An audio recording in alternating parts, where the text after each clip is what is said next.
कोल्हापूर जिल्हा सहकारी दूध उत्पादक संघ गोकुळचे चेअरमन नवीद मुश्रीफ आणि संचालक मंडळाने 30 जुलै रोजी गुजरातमधील national dairy development board Anand येथे विविध प्रकल्पांना अभ्यासपूर्वक भेट दिली। यावेळी गोकुळ दूध संघ व NDDB यांच्यात शेतकरी हितांच्या विविध उपक्रमाबाबत महत्त्वपूर्ण चर्चा झाली। NDDBचे चेअरमन डॉक्टर मिनेश शहा यांनी गोकुळच्या कार्यपद्धतीचं कौतुक करत गोकुळ संघ आधुनिक तंत्रज्ञान स्वीकारणारा आदर्श सहकारी दूध संघ आहे। ग्रामीण भागातील शेतकऱ्यांच्या जीवनात बदल घडवण्यात गोकुळची भूमिका महत्त्वपूर्ण आहे असं नमूद केले।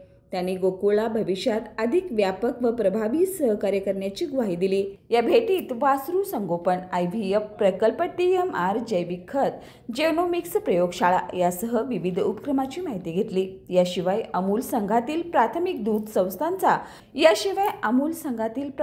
दूध संस्थांचा कार्यपद्धतींचा अभ्यासही करण्यात आला।